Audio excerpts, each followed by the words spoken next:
I make my way to a hill covered in white. A quarter of an hour or so away from the city core, in the middle of nowhere it sits. Always deserted, always beautiful. The surroundings are dark, yet where the moonlight meets the snow, bright. On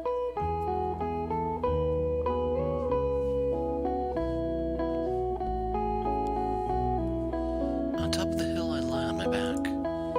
I inhale the cold air. I look at the city I call my own town.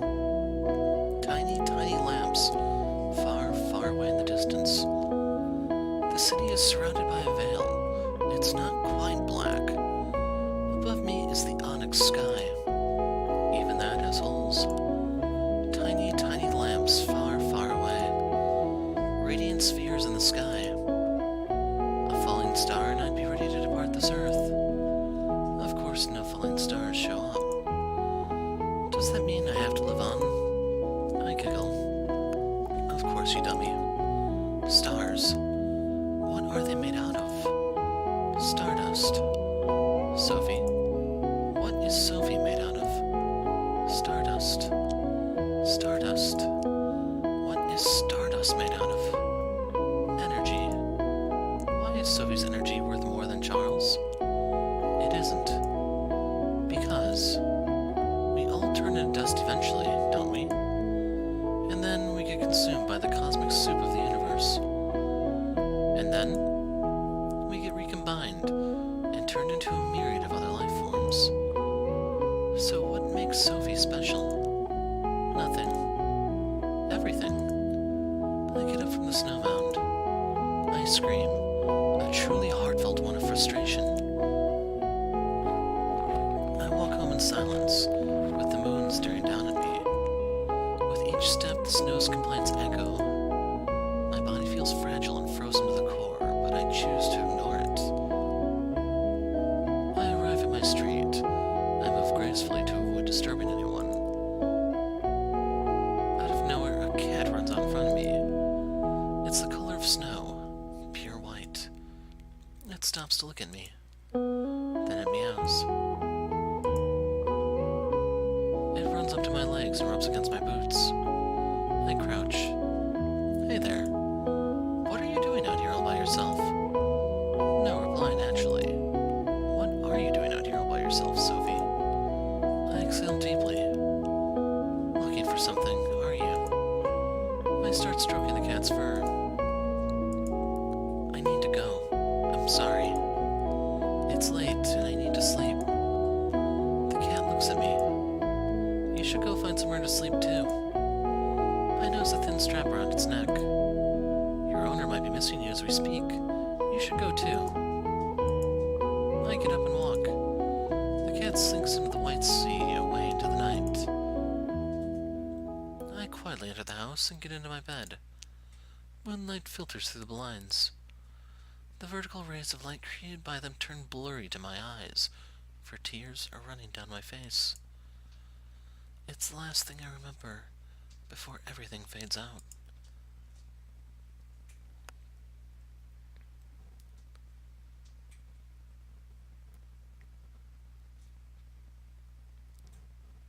I look down at my wristwatch. 2100. 2 hours have already passed. I walk briskly through the dark streets of an unfamiliar town. The train arrived just on time. So far, everything has gone according to plan. The moment I stepped off the train, I felt the attraction. I could smell it, see it, taste it. The sweetness was unrivaled.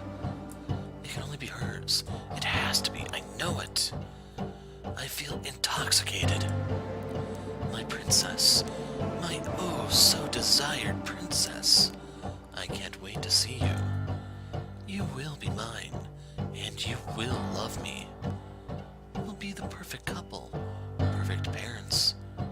I might not have looks or money, but you'll learn to love me regardless. I'll be the perfect boyfriend. I'll treat you better than anyone else ever could. No one else has this love for you. They don't even know what real love is. But I know it, Sophie. I know it well. I desire every part of your body, your flesh, your mind. I hunger for it. I need it. And you'll love me children will take after their mother. They'll be beautiful. Their intellect will come from their dad. They'll be smart. It's fated. Fated. Don't you believe me? I went all this way just for you, my sweet Sophie. I tremble in excitement. I can barely contain myself. I grab the knitted hat and put it to my face. I inhale deeply. This will last me until the time comes. My chest beats rapidly. My desire multiplies. The muscles in my jaw contract, making teeth meet. It clicks. Oh, my love. This is your hometown, is it not?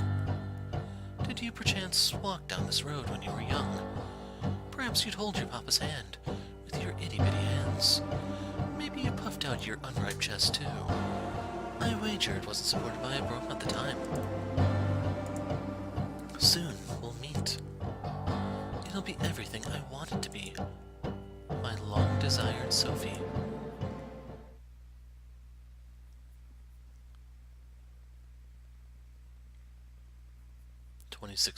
Christmas Eve.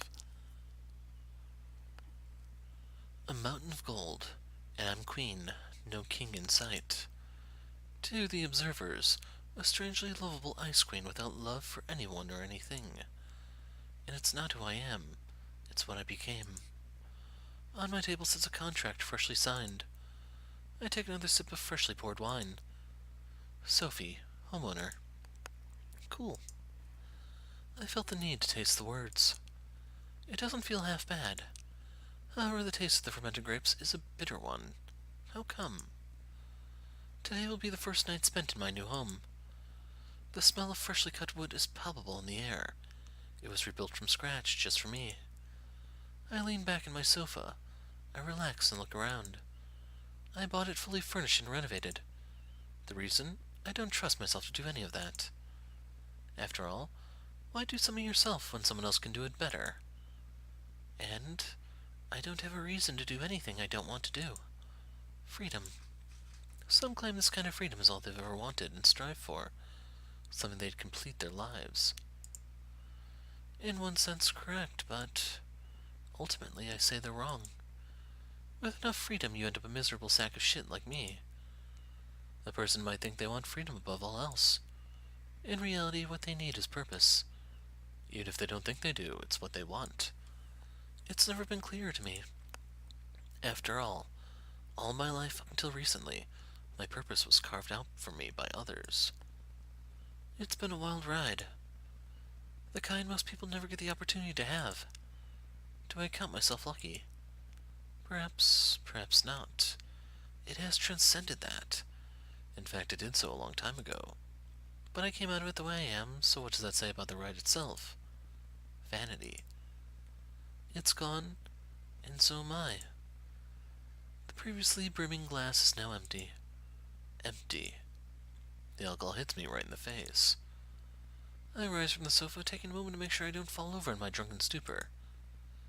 I run my fingers along the walls as I make my way around the house. Smooth, oiled facades of high-quality wood, a fitting smell accompanying it. Maybe my old piano would fit well in here after all. I used to sing along as I played it, way back, before all that. I asked the movers to put it in the basement, however. It's not like I use it anymore. Indeed, into the basement I sent it, until the day of its re-inauguration. I walk up to the window. No snow yet. It's Christmas Eve, yet the streets are dark and barren. How dull. I bet it'd look beautiful covered in a sparkling layer of snow. In solitude, I prepare for my first night in this unfamiliar place. Quiet. Quieter than any other place I've slept at. I close my eyes. Far, far in the distance, Christmas bells ring out. Not only that, I hear friendly, soothing chatter as well, and the wrapping of gifts being torn open. The slight heat from the fire tinges against my skin, and a belly full of warm chocolate comforts me. The house is as quiet as ever, however. It's not the origin of these noises. It's not the origin of these feelings. The source is within my memories. Christmas Eve, 2016.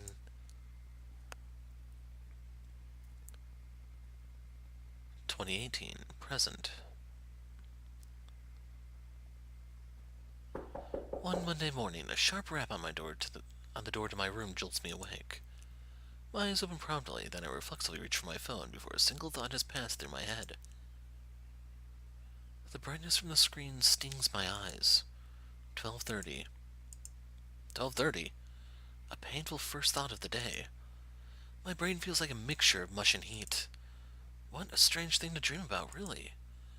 Coming. I walk over to the door and pull it open.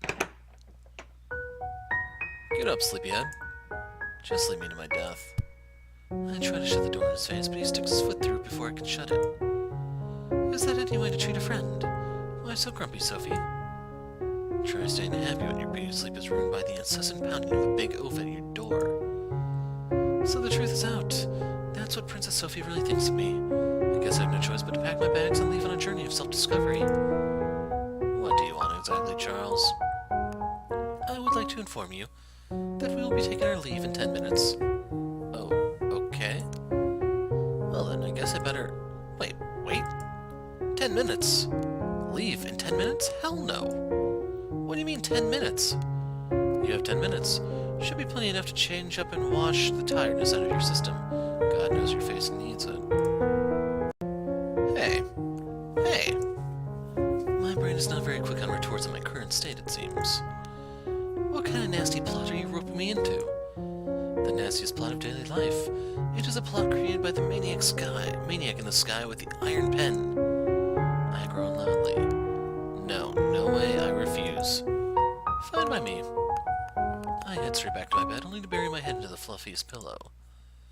Charles putters around outside my room. I suddenly sense an ominous aura intruding. Not much later, I hear music in the air. And it's not any music. You have got to be kidding me.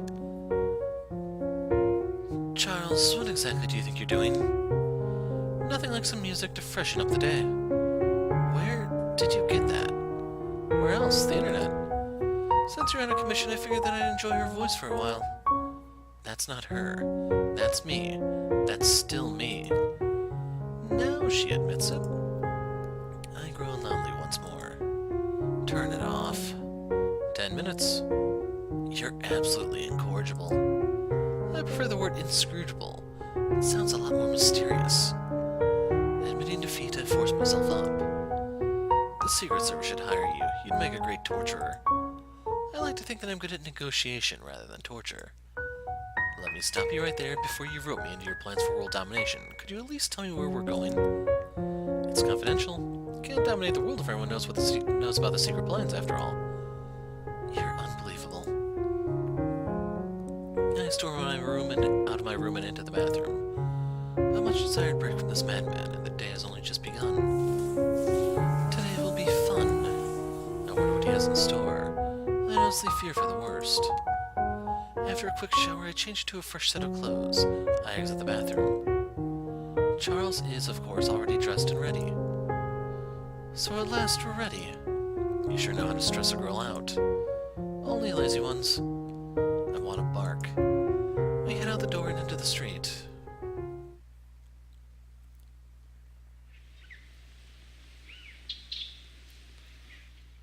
In the clarity of morning, the streets, white as always. After that debacle, I'm naturally not in the best of moods.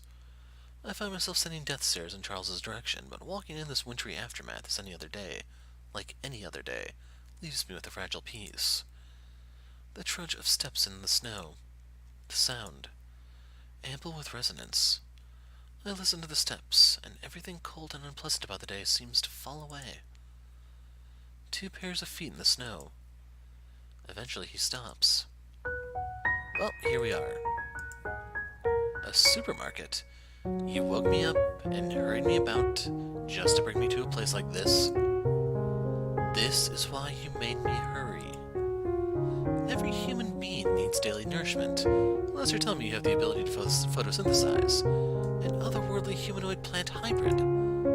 Sometimes I don't know whether you're being sarcastic or if you're just plain crazy? Would Dr. Sophie like to hazard a guess? I'd say both. And this is why you became a singer and not a psychiatrist. Before I can reply, he enters the store. When did I sign up for this? I follow him, grabbing a basket from the entrance. Shelves full of food, daily necessities, different brands, all kinds of marketing schemes, more facades, more smoke and mirrors. As we walk and chat, the basket fills up. More and more and more. Soon I realize something. Charles? Yes, that's my name. I have a question for you. Shoot, I'm full of fascinating facts. How exactly are we going to bring all this stuff back? He turns around. There's not even a hint of concern on his face. In fact, he smirks. We'll manage. You're pretty fit, aren't you? So you woke me up just to be your pack mule. I prefer the word helper, and not just a helper in that regard. Let me guess, I'm paying for all of it. Alas, us students, we're always dragged down by all sorts of things. Student debt, the price of textbooks, and just think, I know some friends who have had to subsist on slices of bread for breakfast, lunch, and dinner. Yet you don't seem particularly malnourished. You're as energetic as ever. It's all a sham. I've been consuming water day and night, and I have had chicken for weeks. Liar. Okay, fine, you leave me with no choice. He gets down on one knee. When all else fails, begging is the last recourse of man. People are staring. Get up. Did someone turn up the heat in here? And the way you're kneeling like that, people might get the wrong idea. He grabs a donut from a nearby shelf. Dearest Princess Sophie, would you take my hand and... Okay, I'll pay, Happy. Just get up before I kick you in the face. He stands up. I knew you'd see my point of view. What did I say earlier about you being a master of torture? Like I said, negotiation. I sigh. I can still feel the stairs burning into my back. I repeat, I do not work well with the attention of others. And I especially do not work well with maniacs like Charles. Your expression is particularly dangerous today. I'm afraid I might die from turning into stone if you keep looking at me like that. Shut up. You've earned your fate. We head over to the cashier. I pay for the goods, then we head outside with our bags. Oh yeah. Wait a moment, I have one more thing I need to do. He goes back into the store, leaving me staying there surrounded by bags. He really does whatever the hell he wants. In the streets, surrounded by white plastic bags rustling in the breeze. It's a weird sight, to say the least. I can sense more stares digging into my spine. I'm pretty sure I've stressed the fact that I absolutely detest attention. Several times, in fact. I clench my teeth as I try to hold my rage down. It's about a minute or two before I can't take it any longer. I fiercely pull my phone out of my coat pocket. I tap my screen with rage, producing a text message that should get the message across loud and clear. Where are you, asshole? Though before I can hammer the send button, he finally appears in front of me. He's carrying a long cardboard tube. Charles diligently packs the bags. What the heck is that? You'll see, once we get back. Rags to riches, baby. What was that? Nothing at all. Asshole. Just help me carry these already. Sure. He ignores my rage and lackadaisically picks up some of the bags. Though at the very least, I feel the stares directed at him now rather than me. I even hear a poor girl whispered by a passing couple. From an outsider's point of view, it must look like some sort of couple. And I guess to them, Charles is the douchebag boyfriend who would leave his girl out in the cold, with a pile of groceries, while he gallivants all about the place. Yes, that is exactly how he must look to them. Charles, the grade A douchebag. What's with that self-satisfied smile growing on your face? What are you fantasizing now? Nothing. Nothing at all. Let's go. He puts the cylinder on the table once we get back. I start sorting through the groceries. A hand, please. I glare at him. Soon he calls me over. Hey, wanna come look at this? I bought it online, so I went back to collect just now. Really though, stop that for now. Come take a look at this instead. Alright, fine. I stop sorting through the groceries and head over to where he is. So, what now? What's that, a poster star? Nah, something much better. He removes the contents of the cylinder from its shell. He gets rid of the plastic packaging. And then, I instantly realize, cold shivers run down my spine. You can't be serious. You didn't. Better than any movie star, isn't it? You didn't. Oh, I did. I totally, most definitely did. With a huge grin on his face, he straightens out the poster. I come face to face with myself. Isn't it nice?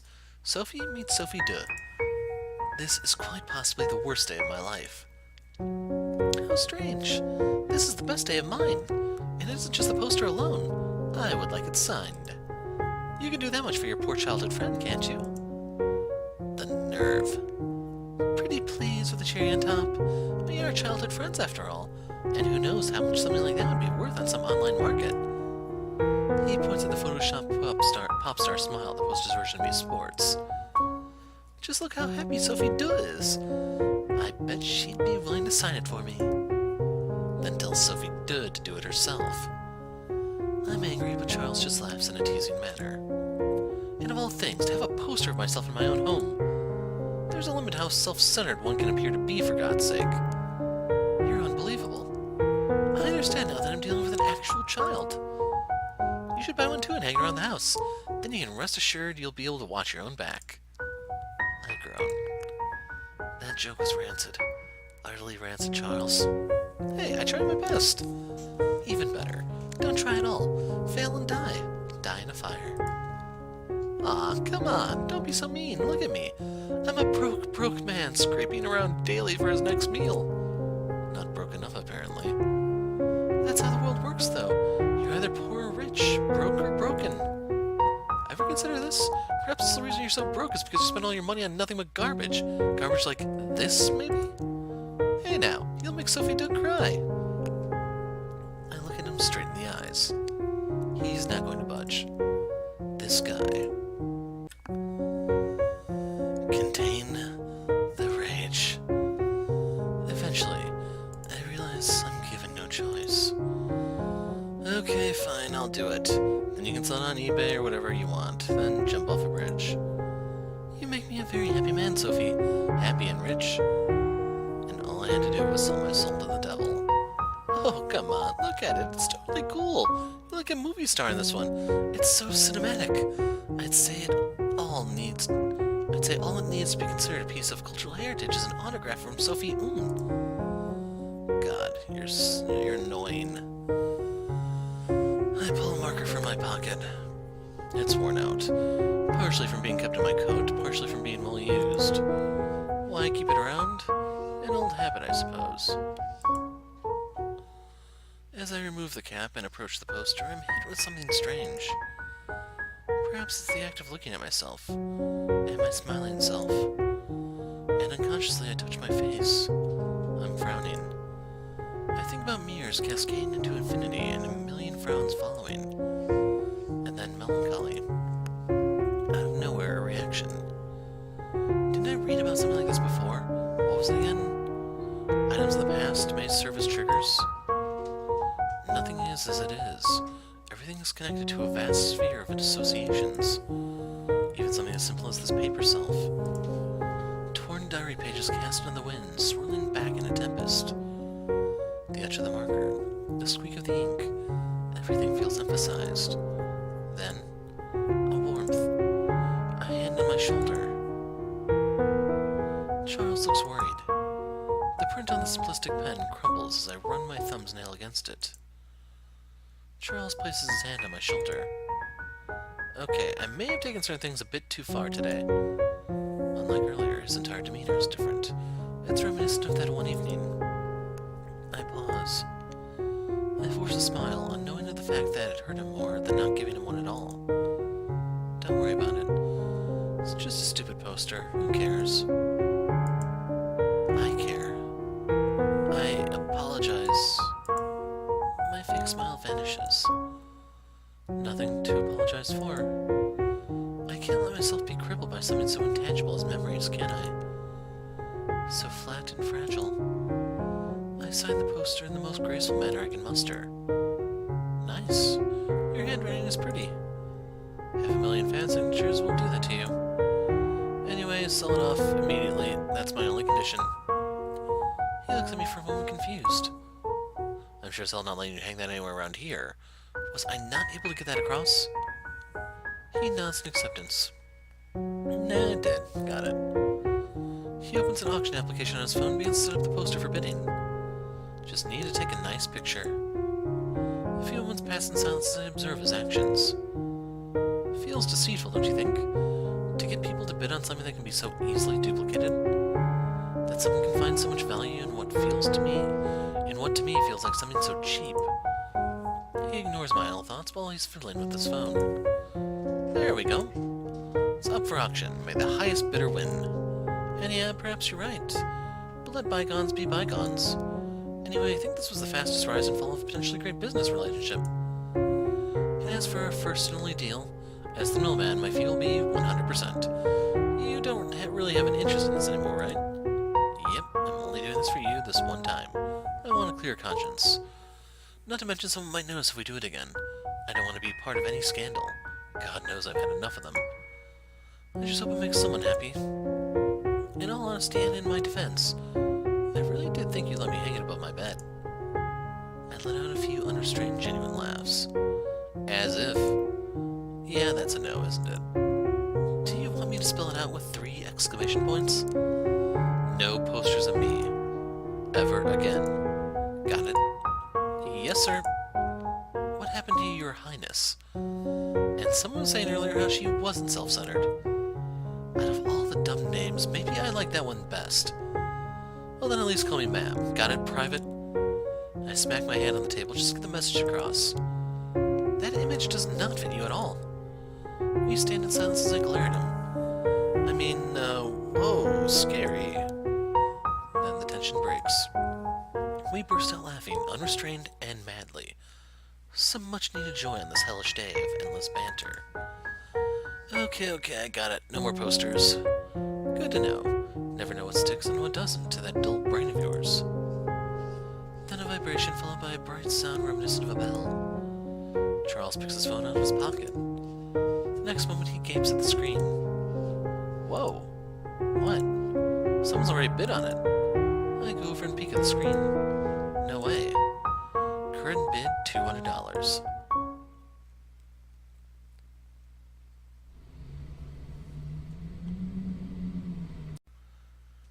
There's something special about old friends. There might have been gaps of time during which you had no contact, but I'd like to argue the following point all the same. Friends remain friends. Unless something occurred to cause substantial friction, they remain friends through the course of time. Days, years, decades. At some point in time, the two of them saw something in each other, something that they once cherished enough to label each other friends. That sort of thing doesn't easily break. Time can heal all kinds of wounds, that much is commonly known, but friendship is a different beast. Friends remain friends. Back then, Charles and I weren't too close. Despite that, our shared past makes the other's company seem natural. In middle school, we spent years in the same classrooms together. Our friendship was as innocent as all the other friendships around that time. We'd sometimes play cards together or exchange books, although rarely one-on-one. The community of our middle school was the kind where everyone befriended everyone, and where everyone played together. Charles and I had no special relationship. We were just friends, just like I was just friends with all the other boys and girls around that time. Some were closer than others. A natural preference is impossible to avoid, but Charles and I weren't of that kind back then. Almost 2 decades have passed since then. Looking at him, I get that same familiar feeling in my stomach. He was there. So was I. And all the others too. I was his senior by a few years. In fact, I was the senior of many, giving young Sophie the inclination of appearing elder and wise. He tells me people looked up to and were even enamored with me. I still find that hard to believe, but I do know that I try my hardest to be the ideal senior in the eyes of those around me. It's easy to find yourself reminiscing about those carefree times. No worries or stress existed. All we did was have fun until the school bell rang, marking the end of the day. I think that because of the atmosphere of our middle school classrooms, I found it easy to reconnect with Charles. We were just being ourselves, Just like now, we were just being ourselves. Actually, maybe on a subconscious level, we both act a bit more like how we used to back in those classrooms. It's working, though. I feel completely fine with our arrangement. I was given a friend to sometimes drag me out of the whole house when I was gloomy, and he was given a roof over his head. I don't think I would have been so comfortable had it been anyone from outside that classroom. That's how special a place it was to me.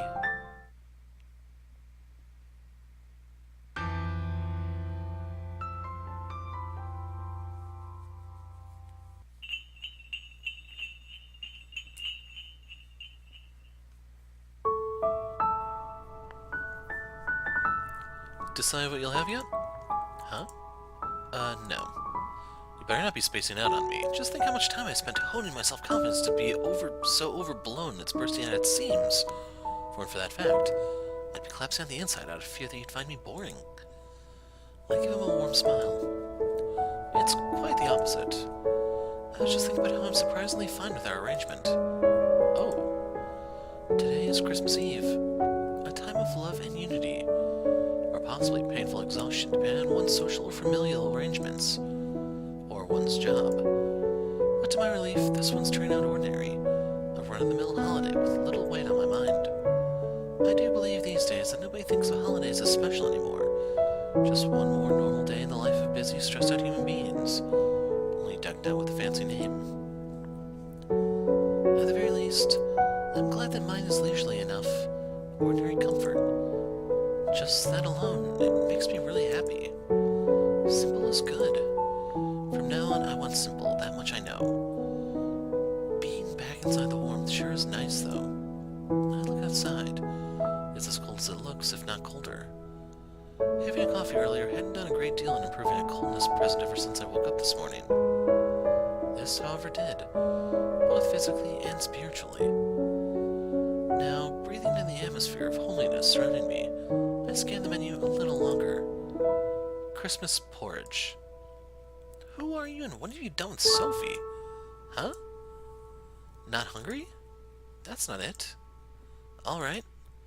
It hadn't even struck me as remotely possible that a pop princess like yourself would be so content with such plain fare. Ex-pop star, and never was I a princess at any point in my life. Anyway, this is plenty. Well then, as you request, your highness, 2 orders of Christmas porridge. He calls for the waiter. You don't have to, and I'm not your queen. I don't, but I want to. If Pop Princess Sophie sees something in it, then there has to be something out of the ordinary. Fine, but don't complain later, you could have gotten something less ordinary. Though I do think that on certain occasions the ordinary choice is the extraordinary one. Like choosing the plainest porridge on a holiday, or the simple, calm ballad sung after a powerful song. I wouldn't. Probably. But if I do, I've suffered worse. Have you ever gamed so much that you forget to eat? I raise my eyebrows. Have you? Only on rare occasions. Like when you want to put down the controller and call it quits, but some incredible plot twist that occurs that has you glued to the screen for the next 10 hours. Surely you can relate. I think you just lack self-control, and no, that's nonsense. Wrong answer. On the contrary, I think pushing through level after level while your stomach groans in agony speaks of amazing self-control. If you say so. Just don't blame me if it tastes like a whole lot of nothing, that's all. Doesn't matter. Christmas dinner like this is more about company than food, don't you agree? And I get to spend it with a famous pop star. That's sure to spice up anyone's palate, no matter what they're eating. Ex-pop star. And when will that dense head of yours realize it's nothing to strive for in the first place? Being a pop star? Fame is just another word for delayed obscurity. Or obscurity is just another word for delayed fame. Either way, it's nothing to strive for. Whatever. Doesn't change the fact that you've been there and I haven't. Maybe my overblown sense of self-confidence will find comfort in it. Maybe I'm the worst kind of person in your eyes. The kind that can truly enjoy the depravity. At the very least, you have to admit, it was fucking cool at times, no? Well, see? Maybe at first. And then later too, maybe, but I still wouldn't recommend it. Charles grins at me, obviously delighting in how torn I am. Life isn't just about being cool. It gets terrifyingly hot at times. The chatter from the rest of the restaurant remains a subtle murmur as we eat our boring Christmas porridge. This intimate feeling of warm friendship on Christmas Eve out of all days was not something I was used to. A faint scent of peppermint lingered in the air. Lovely.